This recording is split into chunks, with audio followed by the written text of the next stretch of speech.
Arts can be used to commemorate others.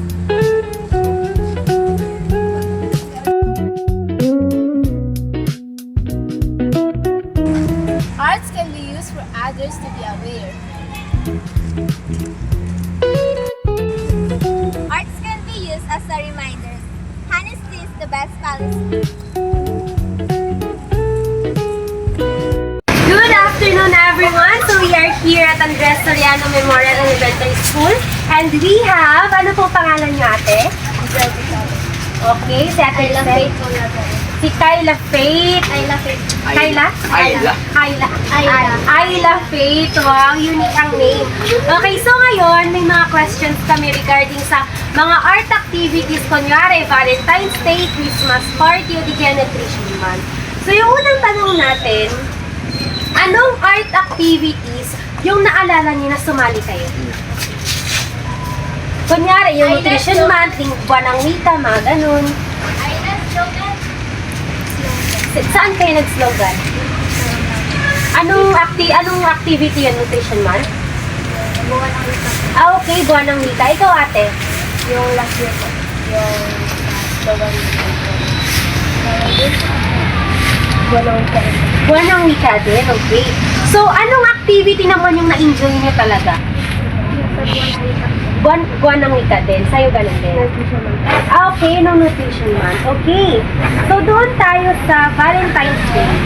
Anong ginawa niyo ng Valentine's? May Valentine's Day ba dito?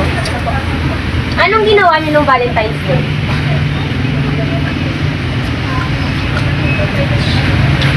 Like Nagpo kami ng card. Ng cards. Ikaw, Be? Nagawa ko ng card. Okay, nagbigay kayo ng cards at saka flowers. So, anong mga challenges yung na-encounter nyo? Kunyari, nahirapan ba kayo? Anong bagay yung nahirapan kayo gawin doon sa Valentine's card?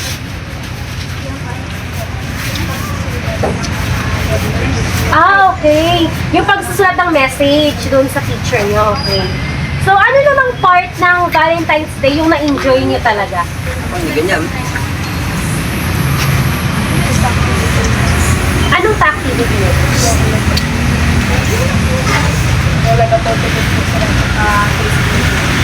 Okay. So, may face painting at saka photo booth. Okay.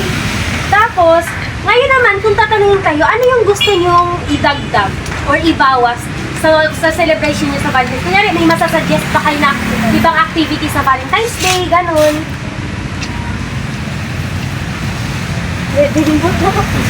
Wedding book? Gusto nyo ng wedding book?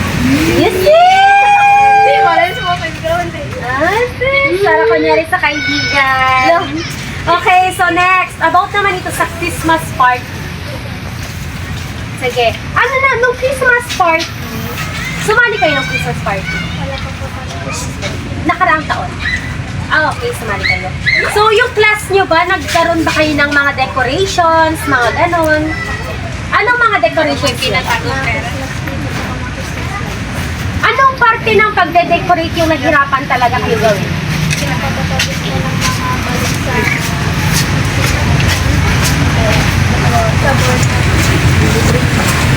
sa board.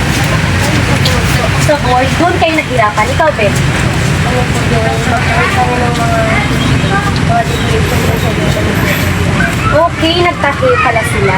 Okay, doon naman tayo sa buwan ng wika. Anong mga activities na meron sa buwan ng wika? May poster din yan ata, di ba? Poster din Wala yan. po slogan lang. Ay, slogan lang. Kasi dati sa amin may ano. Okay. So, anong part ng slogan yung mahirapan kayo gawin? Yung drawing, kayo nagsabi. So, ano yung masasabi nyo sa decorations dito sa ASMES? May nakikita ba kayong mga arts dito sa ASMES? Wala kayong nakikita. Ayun, yung mga ganyan, yung mga drawing, yung pagkaka-design ng ASMES, okay lang sa inyo. Maganda naman. Okay. So, that's all po for our interview. Thank you very much po. Thank you. Yan lang din. Thank you, ha.